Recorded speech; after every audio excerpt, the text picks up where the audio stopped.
Those who follow Lincoln City FC know a thing or two about the ups and downs of life. They know from past crises just how hard it is to keep pro soccer alive in smaller cities, when the big Premier Division clubs mop up so much revenue and so much attention. But even these hardy fans weren't ready for the roller coaster of 2002-2003, a season that began in the High Court at Birmingham before a judge, and finished incredibly at Britain's top stadium, the Millennium Cardiff, and with this happy homecoming for manager Keith Alexander and his team 2 days later.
In various guises, Sinsel Bank has been the home of the Imps since 1893.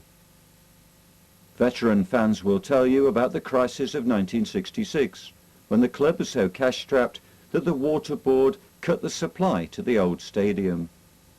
There was the boardroom crisis of 82, relegation to the conference, and thankfully a speedy return. Severe difficulties in the late 90s, as City, along with many Football League clubs, struggled to meet the wages professional footballers and their agents could now demand in the wake of the Premier League. But it was in April and May 2002 that 120 years of history almost ended. ITV Digital collapsed. The companies that owned it reneged on its TV soccer rights deal, which was a lifeline to Football League clubs. City fans went on the march, both to protest and raise funds. Lincoln and many clubs like them were already in an appalling financial situation. ITV Digital's demise turned a nightmare into a catastrophe. The darkest hour was on the night of Friday, April the 26th. City were to make their first appearance before the High Court on the Monday in their application to go into administration. £900,000 in debt, and now without money to see them through the summer, the situation appeared hopeless. But Chairman Rob Bradley, the director nominated by the Supporters Trust, and his fellow director Keith Rowe decided that night that they didn't want to be on the last page of City's history. They needed to show the judge the beginnings of a salvage plan. The chairman decided to remortgage his family home for £50,000, and Keith Rowe also found more personal money. With the help of their fellow directors, the two men then hit the phones and raised £170,000 by Monday morning. It was a start. The judge gave Lincoln City breathing space, giving administrator Mike Ellingworth time to cut costs, hold crucial meetings with creditors, and help the club build a new business plan. Fans, and many who weren't normally fans, made it clear that they wanted the club to be saved. The Save the Imps campaign raised £150,000 in this troubled summer, more than half of it through the Sponsor a Seat scheme. Thanks to the administrator, the directors, the office staff, themselves unpaid for weeks at one time, and the creditors, City were allowed by the court to carry on with a new business plan which must be strictly adhered to. Keith Alexander, stepping up to the manager's chair after Alan Buckley fell victim to the cutbacks, could go shopping with his assistant Gary Simpson for new players, admittedly on a slimmed-down budget. The bookies, meanwhile, made City favourites for relegation. They reckoned without Alexander and Simpson, the spirit of Team Lincoln, the enthusiasm of loyal fans, and the ability of players brought in from non-league football who were determined to give their best. So, post-administration, a raw City side, including several players recruited from non-league clubs, begin their home campaign. On 58 minutes, an intervention by Stuart Bimpson gives newcomer Simon Yeo a chance to run. Yeo has given up a job as a postman to be a full-time footballer.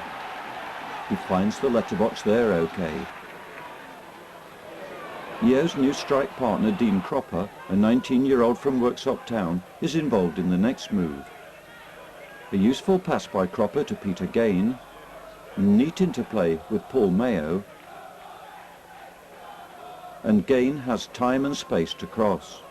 Paul Smith directs his header downwards and Cropper gets the final touch. Two new strikers, both on the score sheet. The Imps are still alive.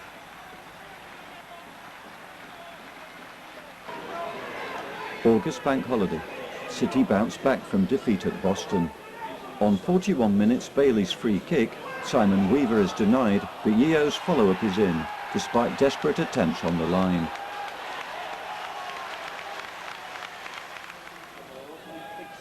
In the second half, Stuart Bimpson's long throw finds Macclesfield defenders wanting, and Scott Willis hooks the ball home.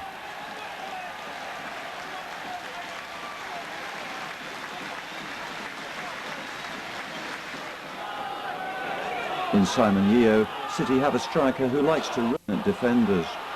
No sign here of the goal drought that affected him through the middle of the season.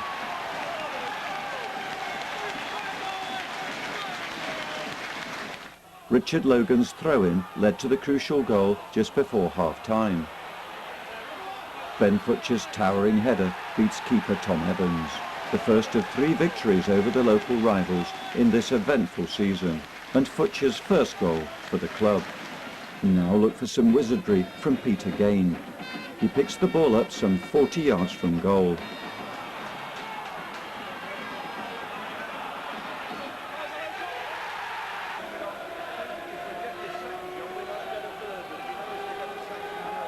The Sinsel siren is wailing as Stuart Bimpson takes a corner. It's flicked on by Ben Futcher, and Simon Yeo at the far post says thank you very much. Southend's response was a cracker from Neil Jenkins. A superb left-footed strike from 25 yards beats Alan Marriott. A long ball out of defence by Paul Morgan contributed to Exeter's undoing. Defender Neil Whitworth tripped Simon Yeo on the edge of the box as Yeo prepared to shoot. Whitworth was adjudged to be the last man, and referee Eddie Evans eventually produces the inevitable red card. 9 minutes later, on 75 minutes, Mark Bailey's ball forward wasn't dealt with by the Exeter defence. Scott Willis has a run, and his left foot shot from 25 yards takes a slight deflection, which gives Exeter keeper Kevin Miller no chance.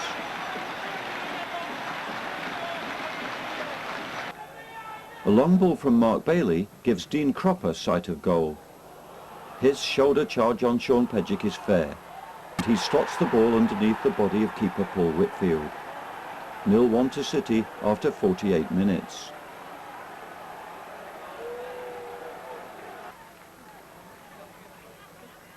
Wrexham, eventually promoted of course, like to play the ball out.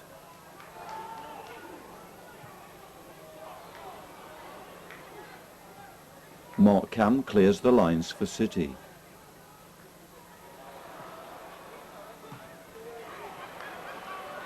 AD Mike lays the ball back to Peter Gain. A first-time ball forward releases substitute Paul Smith. Wrexham are bamboozled. Smith outpaces the defence and coolly beats Paul Whitfield. A good day out in Wales.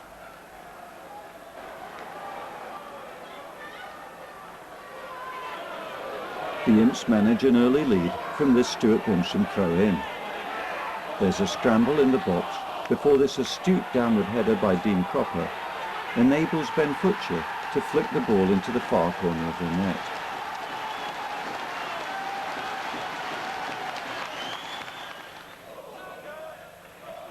On 20 minutes, a quickly taken Hull free kick sees Michael Branch get on the wrong side of Paul Morgan.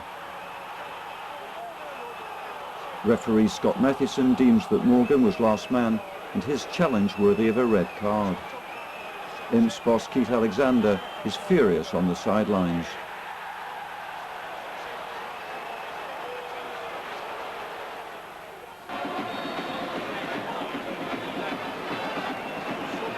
The free kick came to nothing, but the controversial incident unnerved City.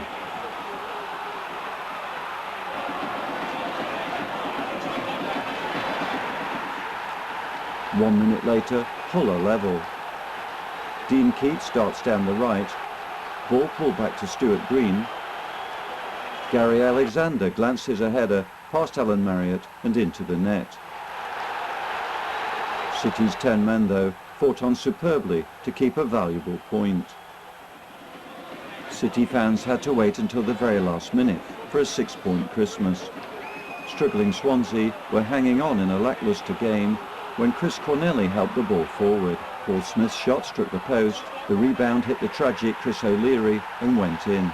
Thank you, Santa, but one couldn't help feel sorry for Swansea. City move up to 11th, and the fans look forward with some optimism to the new year. 4 days later, they're all here again for the eagerly anticipated New Year's Day derby against Boston. It's the best home crowd of the season so far, nearly 8,000, but it nearly didn't happen.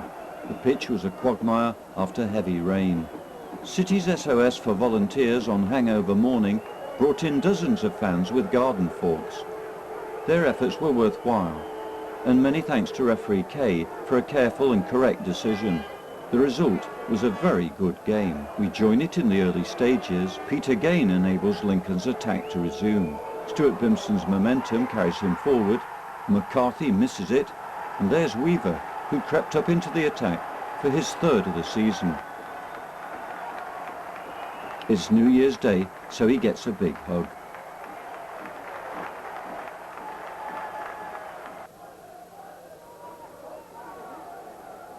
Chapman makes a mistake, but he recovers to prevent Steve Watts getting onto Paul Smith's through ball.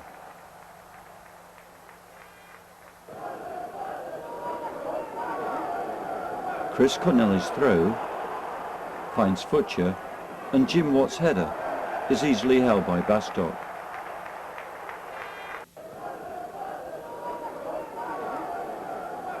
Bastock's enormous clearance put in Logan, but Morgan does a classic tidying job.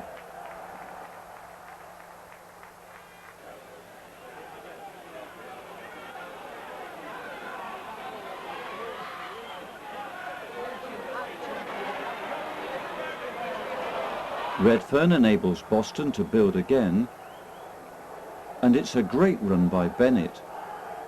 Peter Gain claimed he'd kept this in, and post-match analysis seemed to show that he had.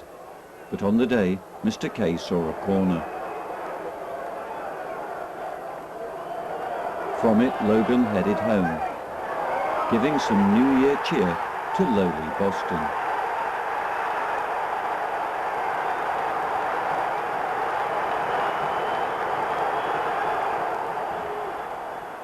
The biggest league crowd of the season, more than 11,000, was waiting at Hull's new KC Stadium. City were to make history this afternoon by becoming the first team ever to win a league game at this new ground. And a weaving run by Yeo, who feeds the overlapping wing-back Mark Bailey. Bailey is comprehensively flattened by Damien Delaney. It's a clear penalty. No Hull players argue. City fans can't wait. He gets booked. There's a long delay before the penalty is taken. It might have been unnerving for a lesser player than Stuart Bimpson. ensure there's no encroachment.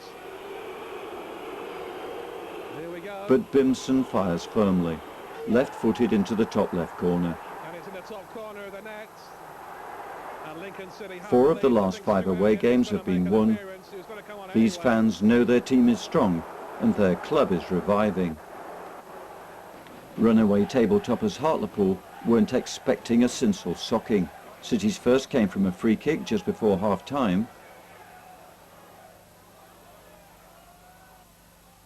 Alan Pearce's spectacular effort flies past the helpless Williams.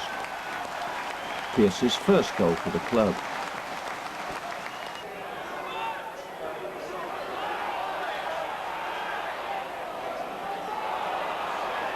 Late in the game, Peter Gain picks up a ball in midfield and sets off on a weaving run. He skips past 2 opponents before hitting home a low left-footed drive. Who said City were just a long ball side?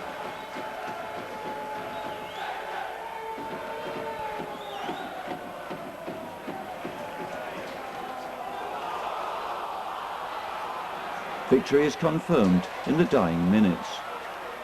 Peter Gain finds Mark Bailey. Bailey whips in a dangerous right foot cross. Paul Smith heads it back. Versatile Matt Bloomer, jack of all trades, converts.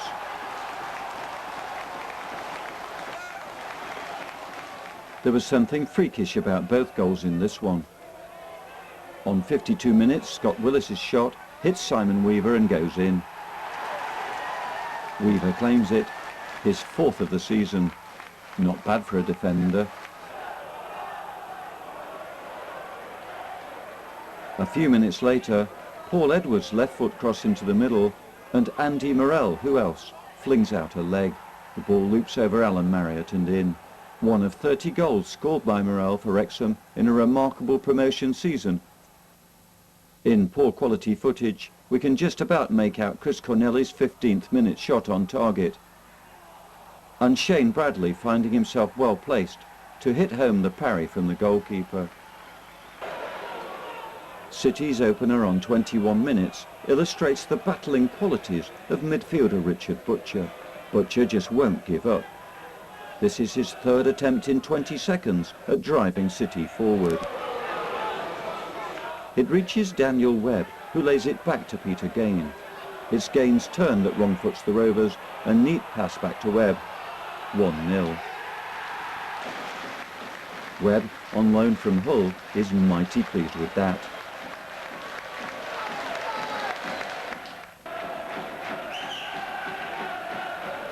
However, 3 minutes later, Rovers are level. City can't quite get the ball away this time. It breaks to Anderson on the left. He crosses into the middle. Vitalius Astayevs fires left foot into the far corner. The game still isn't half an hour old when City win a free kick in a left wing position.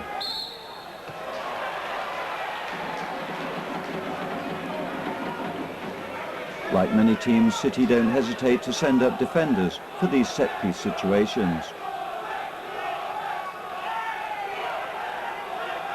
A typical Peter Gain free kick enables Ben Futcher to power home a header. By now, Futcher is leading scorer with 9 League and Cup goals. Easter Saturday. Once again, City defenders are prominent at both ends. Centre-back Simon Weaver finds wing-back Mark Bailey. How about that for a piece of skill? A superb driven cross, and Futcher is there again for his 10th of the season.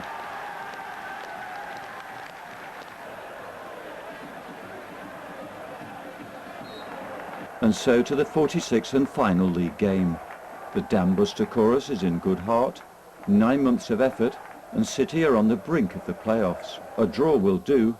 Defeat would bring a season's effort to nothing. The pitch is terrible, and Torquay are one of the better sides. They realise that an up and under isn't a bad idea on a nervy day like this. Striker Martin Gritton beats Paul Morgan to it and heads over the outcoming Marriott. 0-1 after 31 minutes, and the nail-biting begins. In all honesty, it wasn't a classic. though Richard Butcher almost created a chance here. As the game went on, City sent on substitute Simon Yeo and sent Ben Futcher up to join the attack. But the chances wouldn't come.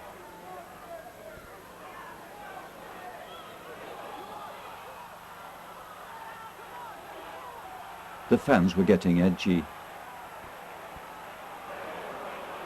City were risking all, and short of it was almost their undoing. In the distance, a penalty has been awarded. City complain about it, but it's to no avail. 0-2, and it would probably be curtains for City and their season. However, Torquay's Alex Russell tries a cheeky one and makes a hash of it. He tried to be clever, but he doesn't kid Marriott. From this corner, City were again reliant on their excellent goalkeeper.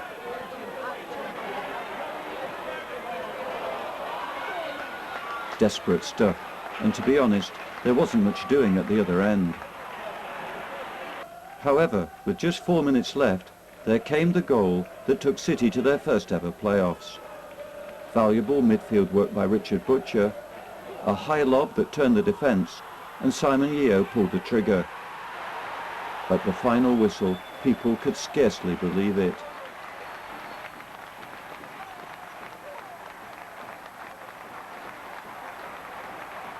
The club that nearly ceased to exist 1 year earlier was in the promotion playoffs. Taken there by a 29-year-old who'd given up a job as a postman to become a professional footballer and hadn't scored in the league for 7 months.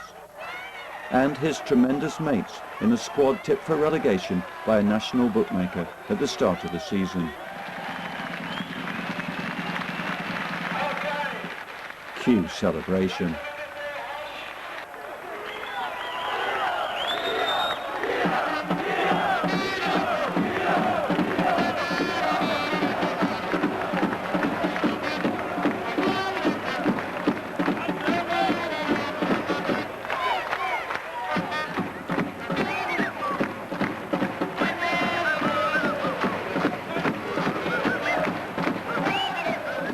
And deserved backslaps for manager Keith Alexander.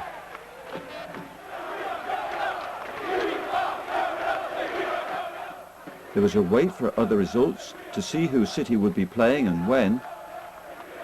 So, community club, community sing-song.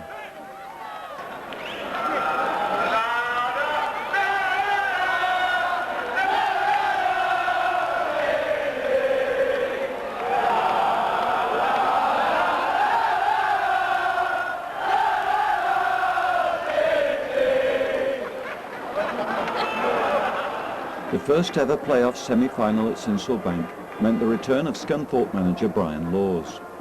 He'd complained about the Imps team early in the season, and Lincoln fans had never forgiven him. With so much at stake, a tight encounter with the local rivals was expected, and the game fizzed from the off. This is Paul Smith winning a useful free kick. Futcher comes up for it. No surprise at that. Stuart Bimson takes his time.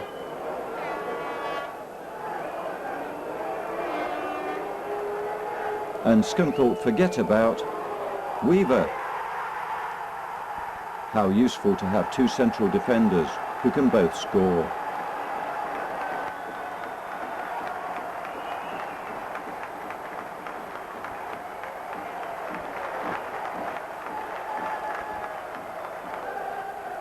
Bimson again. Scunthorpe think they've cleared it. Butcher hooks it back in. Paul Mayo is most alive to it. What a way and what a time to score your first ever senior goal. They certainly like that in the Stacey West. But Scunthorpe had ideas of their own. This is Beagrie taking on his old adversary Mark Bailey. It's a corner.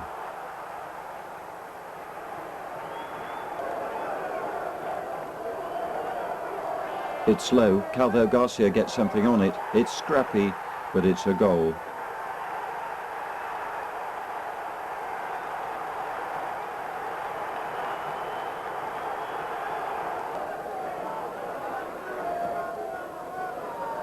This passage of play illustrates just what an excellent end-to-end game this became. Without a doubt, one of the best ever seen at Sinsel Bank. And well done to both teams for serving up such a thriller on a bumpy, chattering pitch.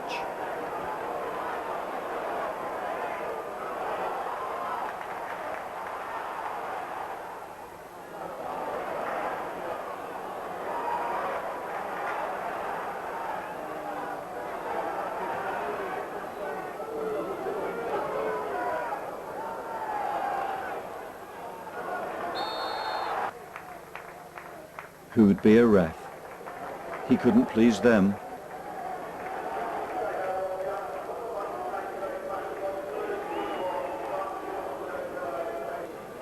And he couldn't please him.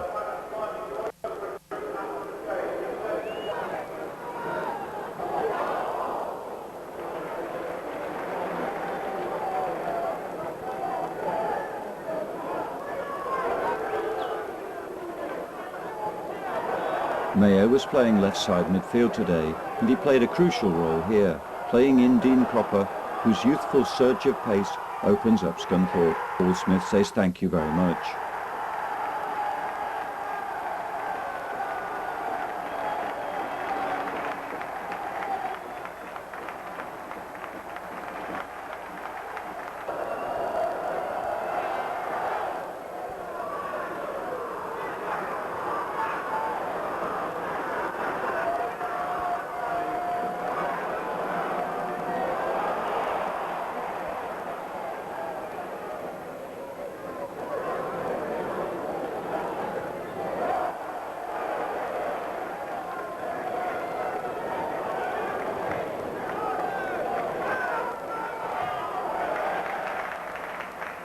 Brian Laws has to act. It's a double substitution.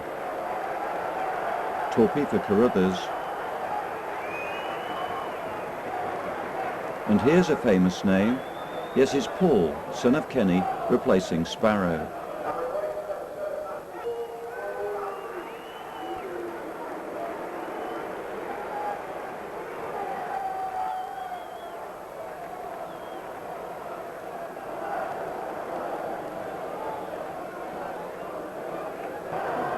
There's a beneficial effect.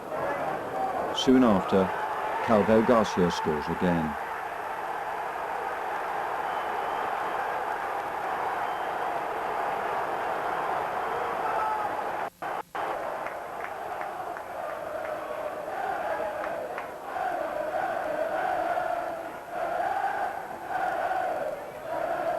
Within a minute of the restart, incredibly, Scunthorpe have pulled another goal back and drawn level at 3-3.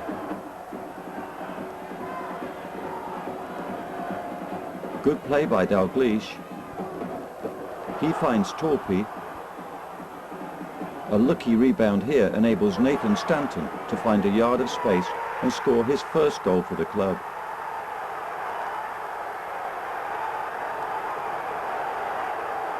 Scunthorpe and their fans go wild.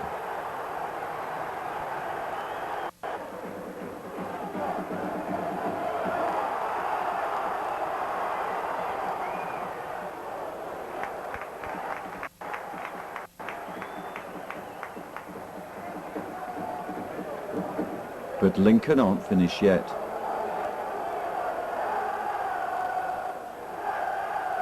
Dean Cropper is just wide with a header. 3-3 with 20 minutes to go. It's another nail-biter.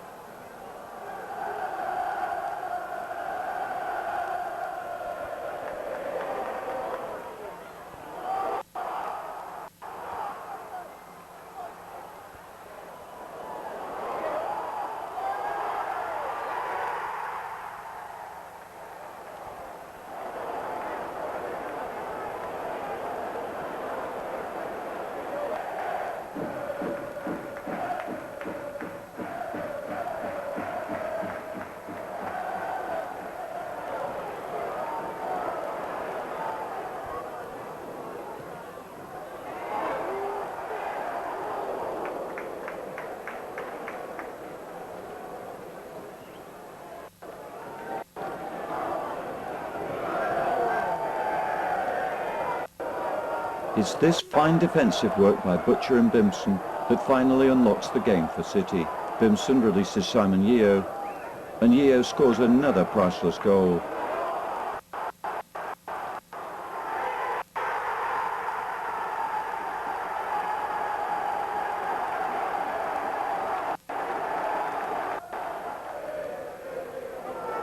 The icing on the cake comes in the final minute. Scunthorpe failed to clear convincingly. Mayo keeps the ball in play, and Bimpson sends another skillful, well-paced ball down the flanks. This time it's Butcher who pulls it back, and Yeo does it again.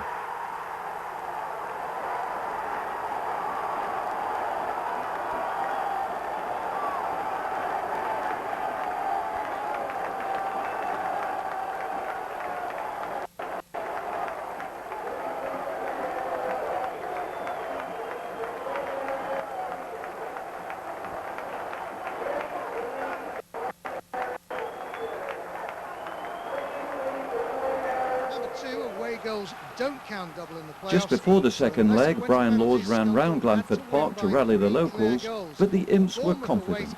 John Helm of Yorkshire TV takes up the story. The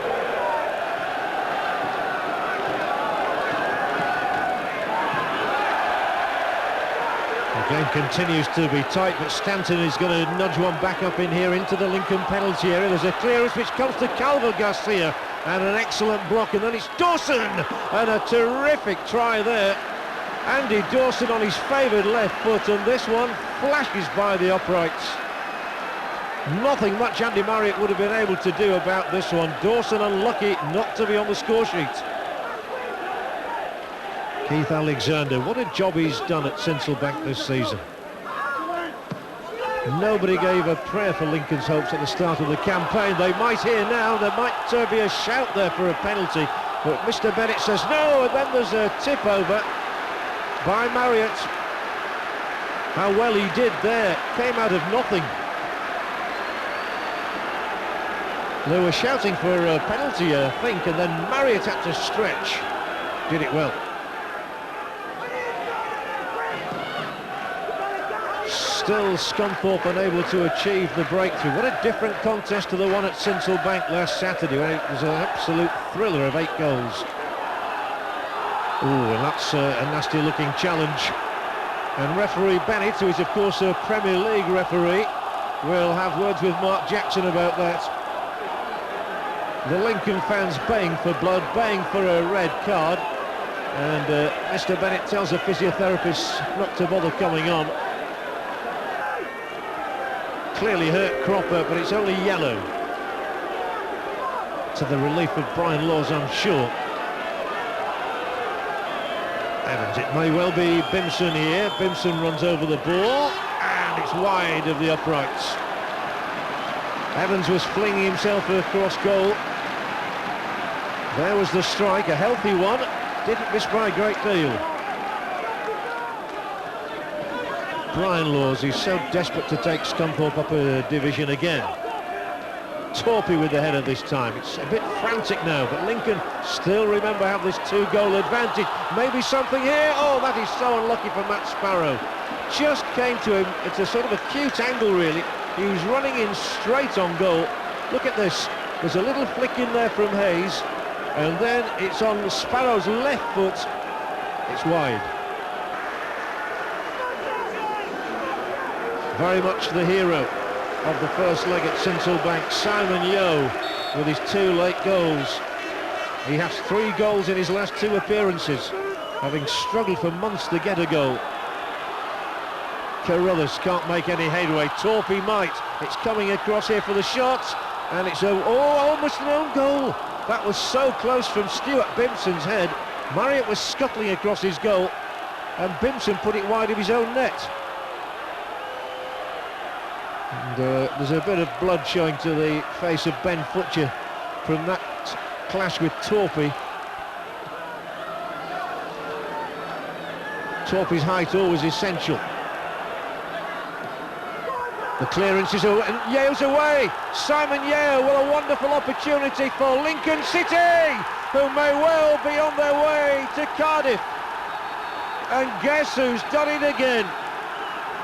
Simon Yeo, who couldn't score a goal for love nor money until he came up with one recently in the last game of the league season, and then a couple in the playoff opener at Central Bank, has struck one here. Yeo is the chant, Yeo is the name, Yeo is the man who may well be sending Lincoln to Cardiff and sending the Scunthorpe supporters home disconsolate.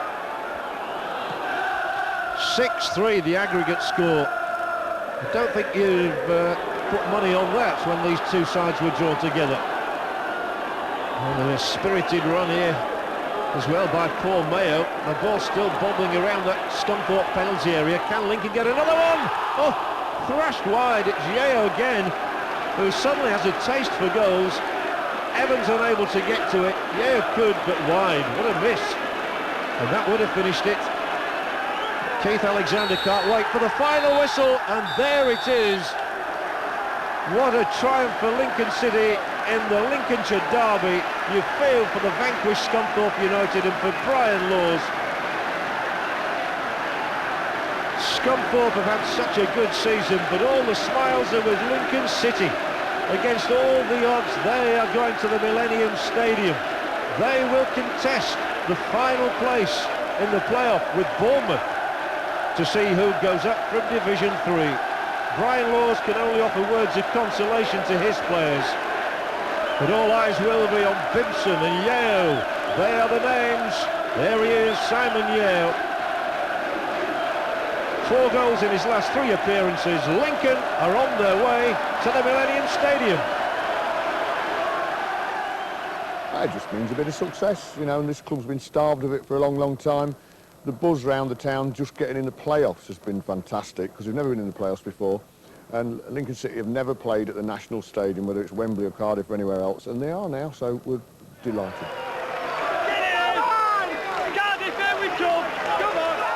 You've got a bit of a cult hero thing going with the fans.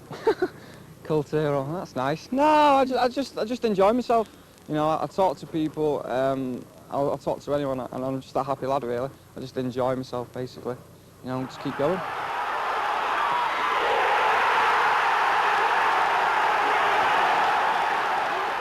It's just as if, I don't know, someone's blessing me, and if someone's blessing me, long may it continue. Brian's been across and shook my hand, I've shook his. You know, you say things at times that possibly you regret afterwards, and I think that's the case. I'm quite happy to shake his hand and get on with it. We were organising not going out of business last summer, and now we're organising, you know, playing in a showpiece event, and you know, that's the nice sort of organisation to have, and we'll all work hard with smiles on our faces, make sure all Lincoln fans get in and have a great weekend. We are going up, say we are going up, we are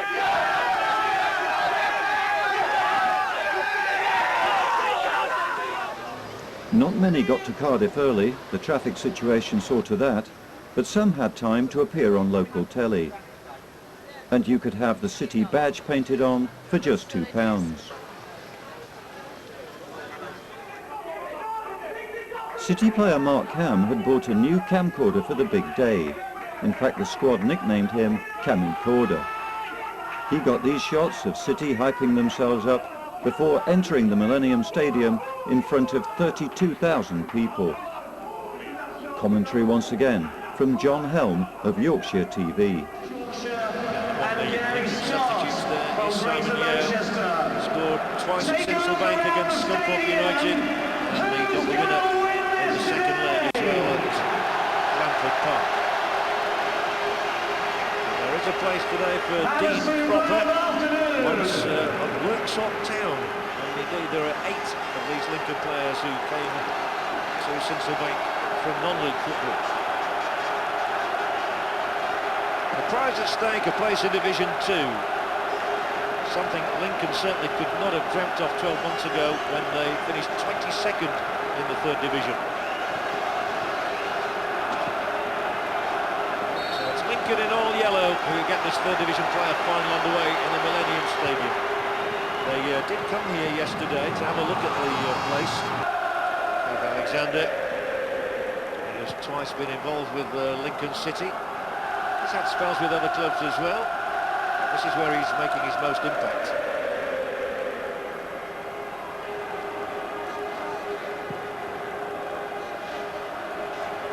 Browning gets a touch on this, it'll come for Fletcher! Bournemouth lead! And the man who has been scoring goals for them for a decade now has come up with probably the most priceless of all for Bournemouth.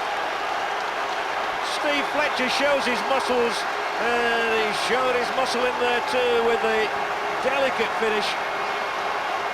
Look at the grit and the determination on the face of Steve Fletcher. The game needed a goal, to be fair. It's only the 8th he's got this season because he's been out for so much of it with injury problems. But he twisted onto the shot, and it's that bad knee of his that doesn't give him a problem now, hooking the ball beyond Marriott, and Bournemouth strike first in the millennium.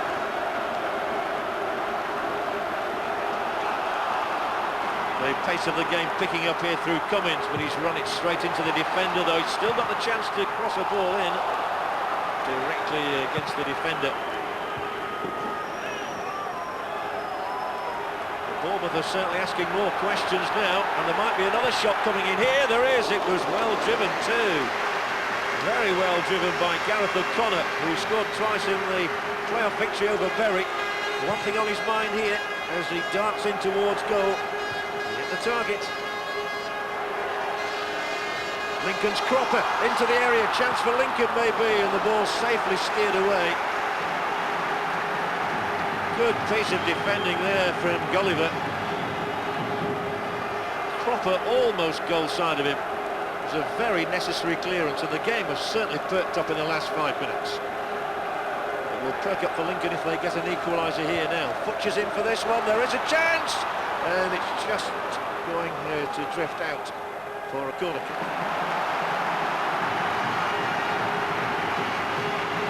Futcher and Cropper both in there in the 6-yard box. Benson and Gain coming to work the corner.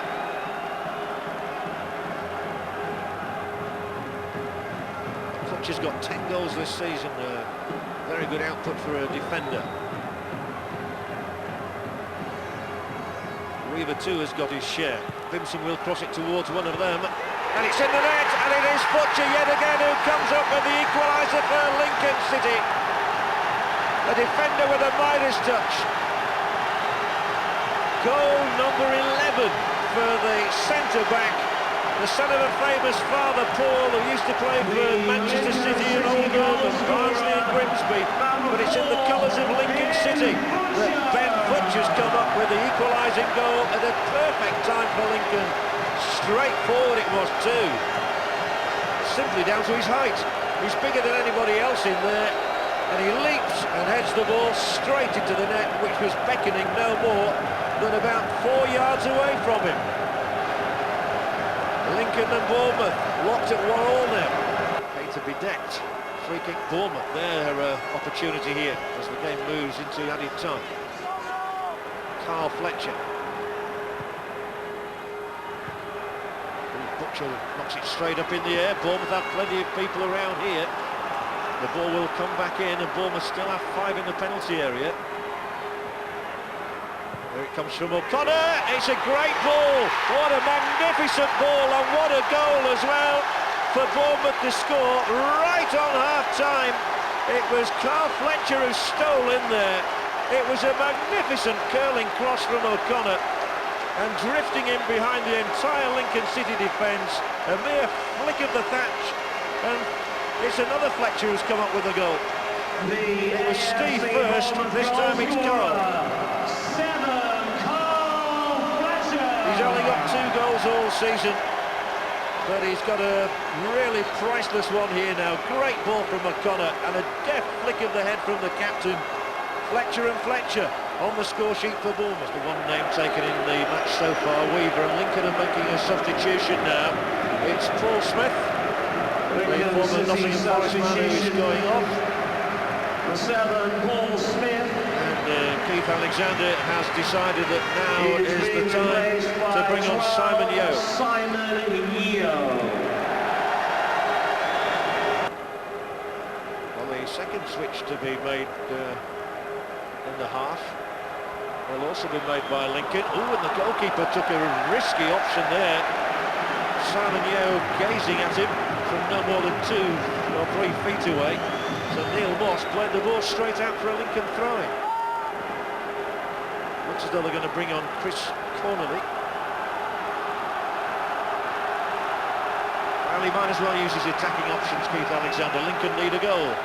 Bournemouth don't right now. They lead 2-1. Up here will be Futcher. Up here too. Moss with the punch.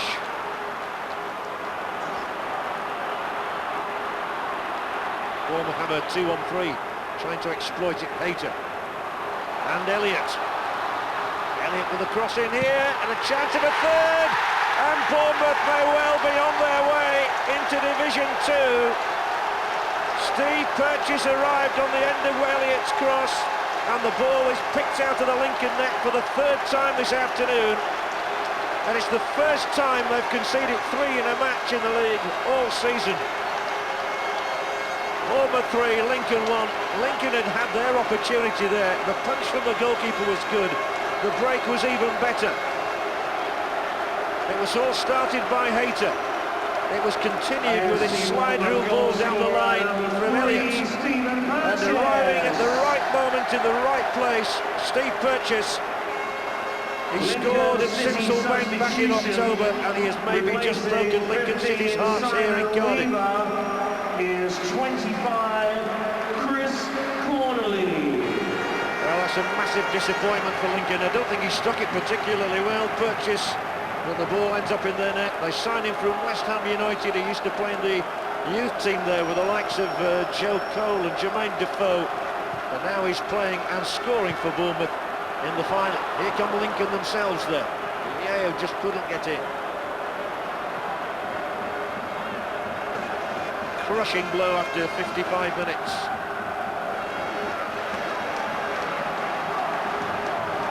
Cornely's on now in place of Simon Weaver. Attacker for defender. Lincoln need 2 now, just to take it to extra time. They'll have a corner here. Immediate response from them. But have they got the wherewithal to produce 2 goals at the end of a season in which they only averaged a goal a game? And how ironic that it's Lincoln's defence that has been breached, and they've had the best defence in the league all season.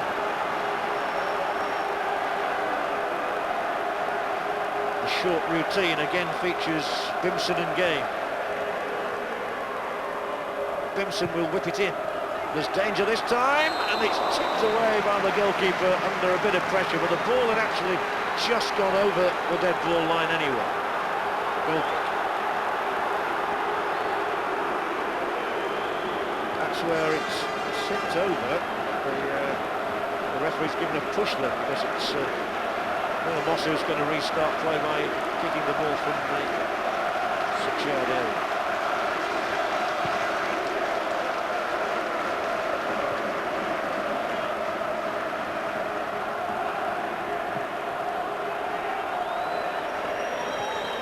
Well, the one thing in Lincoln's favour is that they have plenty of time left to come up with a second goal.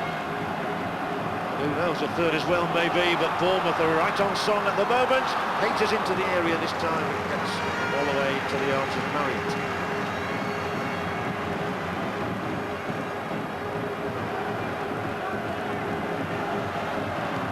And you can bet that Futcher will be forward plenty. But mistake by the goalkeeper, and it's put over just too high. Just too high from Cropper. Moss is having a shaky spell at the moment though. The goalkeeper's clearance here was scuffed away, and he had to drill it in first time and put it over did Dean Cropper. A goal then would have made life very interesting. Typical of Dean Cropper at the moment, unfortunately, only 3 all season, though he did score against Bournemouth in October. And the Cherries picked Lincoln off 2-1. Sinsel Bank, and here they are now. They're 3 up against 3. Lincoln are looking desperate defensively. They're on their way now for sure. It's a 4th Bournemouth goal. Gareth O'Connor says pick that one out and start planning the route map for next season in Division 2. and Lincoln had left themselves totally exposed defensively. The substitutions for Keith Alexander have not worked. He sacrificed the defender, a key one in Simon Weaver. He might have been there to counter O'Connor, but Gareth O'Connor, whose 2 goals ended Bury's dreams in the semi-final, has gone all the way to make it 4-1 in Bournemouth's favour. And that surely now is game, set, match Bournemouth. And the end of Lincoln City's valiant effort for a place in a higher division. They are coming and looking again now. Lincoln looking ever more vulnerable. There's a race here, 1-on-1, Cropper might be in, Cropper still, he's taken too long. Oh, and it's kicked away off the line before Yeo can arrive, but Dean Cropper really needed to go for that first time. What a chance for him. And what a disappointment for him as well. And this will be the goalkeeper's fault. But Bournemouth still look very frail defensively. How on earth didn't Dean Cropper get his shot away first time here? He's on, he's away, he's through, and he has to go around the goalkeeper.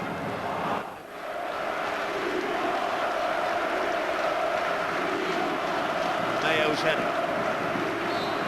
And a free kick for Lincoln, who ever more urgently need a goal, with the clock ticking down now towards 74 minutes played.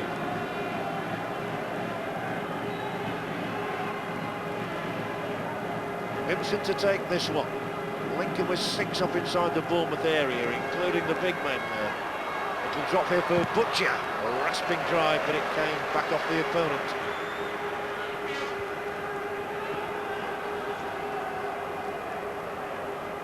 Once again it's Butcher. Even Bailey's further ahead than the strikers at the moment. Gay. That's a nice touch. Swinging ball in from Cornely, the header and the goal as well. And it is Mark Bailey. Of all people to breathe life into Lincoln's challenge, the fullback comes up with his first ever goal for Lincoln City.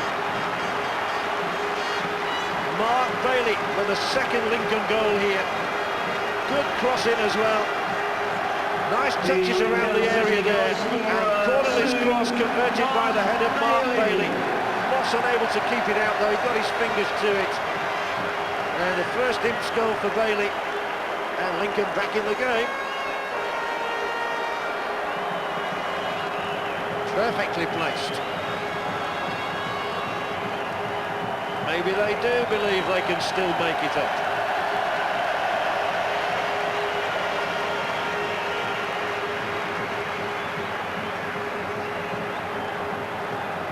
Well, it's a handily timed strike to just reawaken Bournemouth, of course. But a high-scoring final here. It now matches the highest ever, which was Blackpool 4, Leyton Orient 2 years ago. The referee might take punitive action here against Morgan. I think he's going to book him the challenge on Elliott. Morgan, who has been sent off once this season at Central Bank against Hull City. He'll be shown only yellow here, I'm sure. Following through much too hard on Wade Elliott for the referee's liking, and the yellow card it is for Lincoln skipper. But the game is bright enough and still in the melting pot at 4-2. Still advantage, heavy advantage to Bournemouth, of course. But at least Lincoln will feel of a chance again. They can't afford to concede another though. That's just what they have done. 2, he says. 2 from the head of Carl Fletcher. What a captain he is. I was just saying that Lincoln couldn't afford to concede another when they did. And Carl Fletcher, 2 goals all season, has doubled his tally in the space of about half an hour. Both with headers, from a free kick, a flick of the head, wide of Alan Marriott, and Bournemouth are certainly going to go up.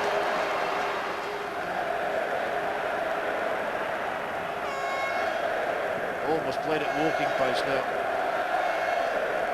As these two sides play out the closing moments of a gripping encounter.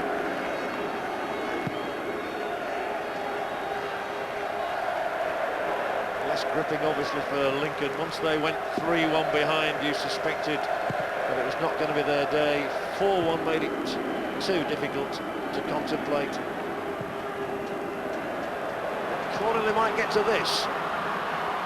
Cross there to cover as the defender, Gulliver. Had a sound match. The newest recruit to the Bournemouth ranks. Lincoln one last, Saleh fourth for Futcher. And up he will be with everybody. Didn't quite get to Yale, but it was a dangerous throw. Bailey just nudges it wide again. Cornelius next cross, Yale comes in, and surely now Mayo off the underside of the bar, and he stays down and looks as though he'll never get up. What a disappointment for the Lincoln-born lad. What a moment it would have been for Paul Mayo. I thought Yale was going to score. I'm sure a poet wrote this team. Here is Yeo again. He handled, I think, in his eagerness to get in. I tried to do a Maradona there. Mayo and Yeo. And that is the moment that poor old Paul Mayo saw the glory disappear in front of his eyes and the ball off the bar. As you can see, the scoreline flattered Bournemouth, and they admitted it. But few City fans could argue that the best team won on the day. City had perhaps gone too far forward too soon in their efforts to get back in the game, leaving gaps in their defence, which Bournemouth exploited on the break. But it remained a great day out, and an incredible, breathtaking achievement to come from a background of 22nd in the table and near bankruptcy 1 year earlier, to the nation's top stadium and a playoff final. The people of Lincoln thought so. They turned out in thousands to say thank you 2 days later.